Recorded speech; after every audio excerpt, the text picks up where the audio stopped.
हमारी आज की वर्कशीट है worksheet number 28, maths class 9th। सर्वांग समता के बारे में हम पढ़ने जा रहे हैं। त्रिभुज की 3 भुजाओं, कोणों और शीर्षों को पहचानना है हमें।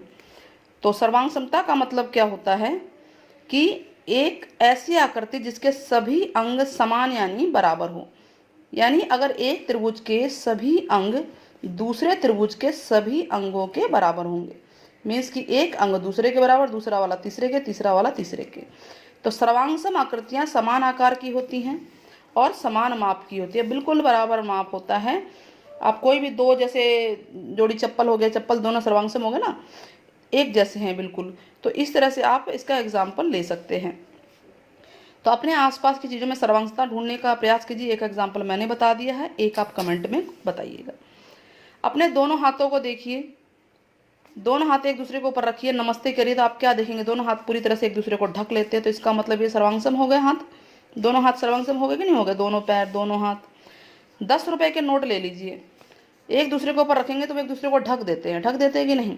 यानी कोई भी नोट है, 10 रुपए का है या 20 रुपए के 2 नोट है या 100 रुपए के 2 नोट है, वो सर्वांगसम होंगे। लेकिन अगर एक 10 रुपए का नोट है, एक 100 रुपए का नोट है, तो हम देखेंगे कि 100 रुपए का नोट 10 रुपए से बड़ा है, तो ये सर्वांगसम नहीं है। क्यों? एक बड़ा नोट है और एक छोटा नोट है। समझ में आ गया सर्वांगसम किसे कहते हैं? कि बिल्कुल बराबर साइज होना चाहिए, बिल्कुल बराबर सब कुछ होना चाहिए। तो त्रिभुज में भी ऐसा ही है। अब ये देखिए, आपको 2 त्रिभुज दे भी रखे हैं कि 2 त्रिभुज सर्वांगसम कब कहलाते हैं? जब उसके सभी भाग के माप बराबर होते हैं। तो त्रिभुज ए बी सी और डी ई एफ ले लेते हैं। त्रिभुज ए बी सी के ऊपर रखें तो दोनों को एक दूसरे को ढक लेंगे। अगर ये एक दूसरे को ढक लेंगे तो ये सर्वांगसम है, ठीक है। यानी इनकी भुजाएं बराबर होनी चाहिए।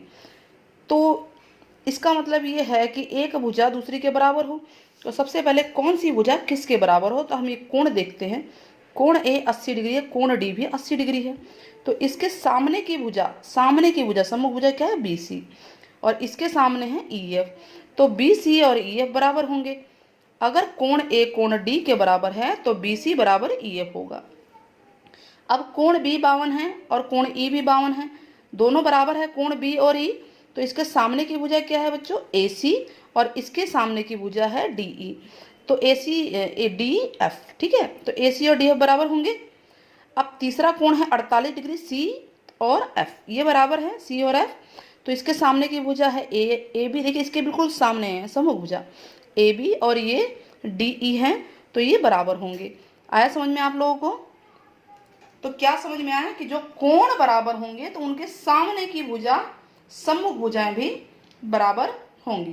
तो इसको बोलते हैं सर्वांगसम त्रिभुजों के संगत भाग बराबर है। हम CPCT इसी के लिए लिखते हैं, congruent part of corresponding part of congruent triangles. Clear हुआ? आसान है ना, इजी वर्कशीट है ये, समझ में आ गया होगा। दोबारा समझ लीजिए कि अगर ये कोण, एक कोण जैसे कोण ए और कोण डी 80 डिग्री है, ये कितना है? 80 डिग्री है। तो इसके सामने की भुजा क्या है? बी सी, और इसके सामने की भुजा है सी एफ। तो ये बराबर होंगे, बी सी और सी एफ बराबर होंगे। कोण बी 52 है और कोण ई भी 52 है, यानी ये दोनों बराबर हैं, कोण बी और ई, ये 52 डिग्री है। तो इसके सामने की भुजा है ए सी, और इसके सामने की भुजा, इसके सामने क्या भुजा, ये वाली भुजा है ना, डी एफ, बराबर है, ठीक है। ठीक वैसे कोण सी 48 है और ये भी 48 है, तो इसके सामने हो गया ए बी और इसके सामने है डी ई, तो ये बराबर हो गए। तो इस तरह से हम ये बता सकते हैं कि जो अगर त्रिभुज के कोण आपस में बराबर आ रहे हैं तो उसके सामने की भुजा भी बराबर होंगी। तो यह 2 संगत भुजाएं कहलाती हैं और लंबाई भी बराबर होगी। हमने ये सब पढ़ लिया है, ये सब ये भुजा एक दूसरे को ढक देती हैं, तो ये संगत भुजा कहलाएंगी। अगर संगत कोण बराबर है, भुजा बराबर भी हैं, संगत भुजाएं भी बराबर हैं, तो त्रिभुज सर्वांगसम होंगे।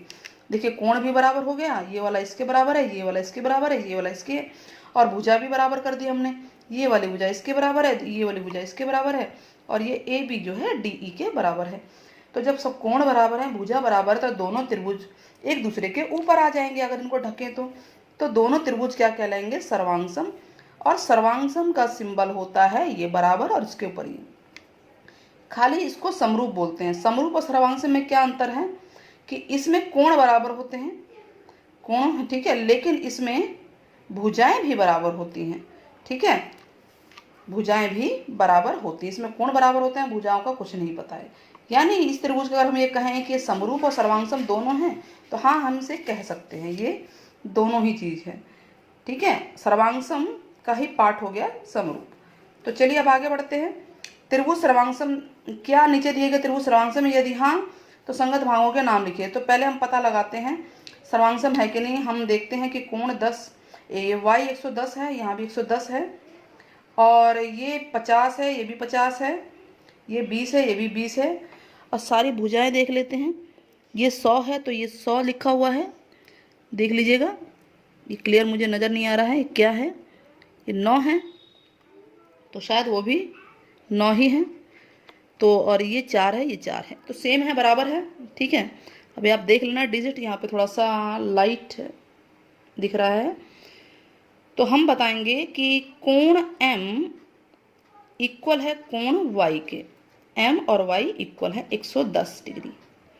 ठीक वैसे ही कोण L इक्वल है कोण X के, ये 50 डिग्री है, और कोण N इक्वल है कोण Z के 20 डिग्री। कोण तो बराबर है। भुजाओं की बात करते हैं। अब इसके सामने भुजा है XZ। XZ इक्वल है L, इसके सामने है ना LN, LN के बराबर है।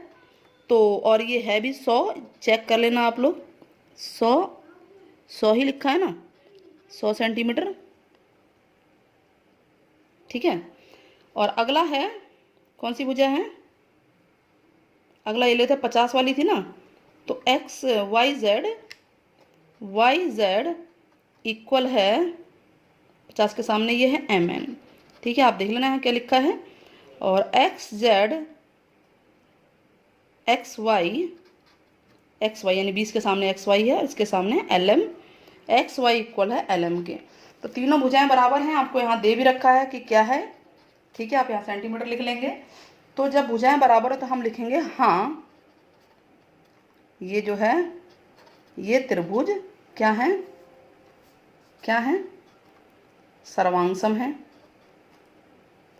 सर्वांगसम है, क्योंकि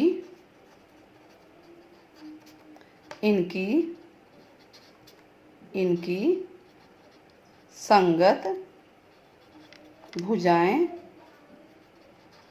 बराबर हैं। तो इस तरह से ये हो गया, देखिए हो गया ना, थोड़ा छोटे में लिख दिए हैं, भुजाएं ये पूरा है ये। तो ये हमारी वर्कशीट हमारी पूरी होती है। होप आपको वीडियो पसंद आई। वीडियो पसंद आए तो चैनल को सब्सक्राइब करना ना भूलें। टिल देन टेक केयर बच्चों, बाय बाय, फिर मिलेंगे नेक्स्ट वीडियो के साथ। वेलकम स्टूडेंट्स, वेलकम टू एडुला पॉइंट।